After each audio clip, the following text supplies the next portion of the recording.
ভাইরা আমার, রমজান মাসে তারাবির নামাজ না পড়লে আমরা অনেকে মনে করি যে তার রোজাতে বোধহয় অসুবিধা হবে। এটা সম্পূর্ণ ভুল ধারণা। তারাবি একটা ইবাদত, রমজানের রোজাটা আরেকটা ইবাদত। যেহেতু তারাবি না পড়লেও রমজানের রোজা হয়ে যায়, তাহলে তারাবি পড়ার কি আর দরকার আছে? কেন? রোজা তো হয়ে যাবে। আলাদা ইবাদত। রোজা রাখা একটা ইবাদত, তারাবি পড়াটা আরেকটা ইবাদত। নবী করিম সাল্লাল্লাহু আলাইহি ওয়াসাল্লাম একই হাদিসে দুটি কথা বলেছেন, মান কামা রমাদানা ঈমানান ওয়া ইহতিসাবান গুফিরা লাহু মা তাকাদ্দামা মিন যামবি। একই হাদিসে বলেছেন, মান সামা রমাদানা ঈমানান ওয়া ইহতিসাবান গুফিরা লাহু মা তাকাদ্দামা মিন যামবি।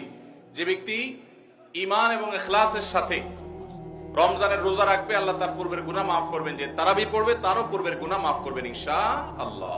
এজন্য ভাইরা, তারাবির নামাজ পড়তে হবে। এটা সুন্নাহ, গুরুত্বপূর্ণ সুন্নাহ, সাধারণ সুন্নাহ না। নবী সাল্লাল্লাহু আলাইহি ওয়াসাল্লাম ছাড়েন নাই, সাহাবীরা ছাড়েন নাই। কোনো ওযর ছাড়া তারাবি ছাড়া যাবে না। জামাত ছুটে গেলে একা একা হইলেও পড়বেন, কিন্তু কোনো কারণে পড়তেই পারলেন না, সফরে আছেন, ট্রাভেলে আছেন, বাসে ছিলেন, ট্রেনে ছিলেন, নাইটে সফর করেছেন, তারাবি পড়তেই পারেন নাই, ইনশাআল্লাহ আপনার রোজা হয়ে যাবে। তাই বলে তারাবিকে অনেকে অবহেলা করেন আজকাল, যেটা তো সুন্নাত, না পড়লেই কি? এই অবহেলাটা আরেকটা দোষের। তাহলে আমাদের মধ্যে দুইটাই সীমা লঙ্ঘন। কেউ মনে করেন তারাবি না পড়লে রোজাই হবে না, এটা হলো বাড়াবাড়ি। আবার অনেকে মনে করে তারাবি না পড়লেই বা কি, এটা হলো ছাড়াছাড়ি। এই বাড়াবাড়ি এবং ছাড়াছাড়ির মধ্যে আমাদের থাকতে হবে। আল্লাহ আমাদের তৌফিক দান করুন।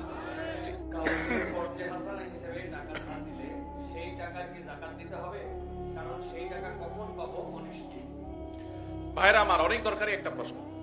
আপনি কাউকে লোন দিয়েছেন, হাওলাত দিয়েছেন, কবে দিবে জানেন না, যাকাত দিতে হবে কি হবে না? উত্তর হলো, কোন টাকাই যাকাত মুক্ত থাকবে না যদি সেটা নেসাবকে স্পর্শ করে। এখন ধরুন আপনি আমাকে 1 লাখ টাকা লোন দিয়েছেন। 1 লাখ টাকা কি নেসাব টাচ করে না করে না?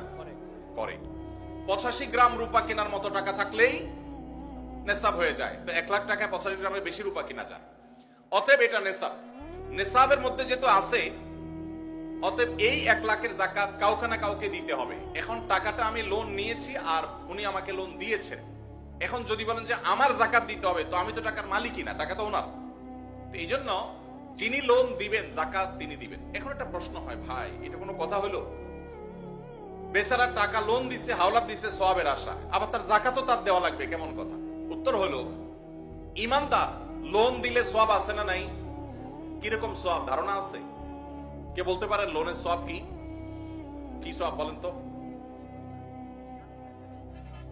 মাশাআল্লাহ মাশাআল্লাহ। এলাকার মানুষ দেখা যায় বেশ কোরআন হাদিসের ইলম রাখেন। কোন কোন ক্ষেত্রে লোন বা হাওলাত দিলে, দান করলে যে পরিমাণ সওয়াব হয় তার চাইতে বেশি সওয়াব হয়। এখন একটা প্রশ্ন ওঠে, এটা আবার কেমন? দান করে দেওয়া মানে তো একসাথে দিয়ে দেওয়া, লোন দেওয়া মানে তো দিলাম আবার নেওয়ার জন্য, তো সওয়াব আবার বেশি কিভাবে হয়? সেটার ব্যাখ্যা হলো, ধরেন ওনাকে আমি 10 টাকা দান করলাম, ওনার দান দরকার, কিন্তু ওনার দানটা কেন দরকার? উনি এই 10 টাকা দিয়ে একটা কলা খাবে, যেটা আসলে তার এমন কোন আহামরি প্রয়োজন নাই, এটা না খাইলেও তার চলে, পেট ভরা আছে। একটা কলা খাইতে মন চাইছে, টাকা নাই, আমি 10 টাকা তার সাদাকা করলাম, দান করলাম। এই দানের চাইতে ওনার দরকার হলো লোন, এমন লোন যে লোন দিয়া তার জীবন রক্ষা হবে, কঠিন কোনো কাজ হবে। এখানে এই দানের চাইতে এই লোন দিলে সেটা সওয়াব আল্লাহর কাছে বেশি হবে।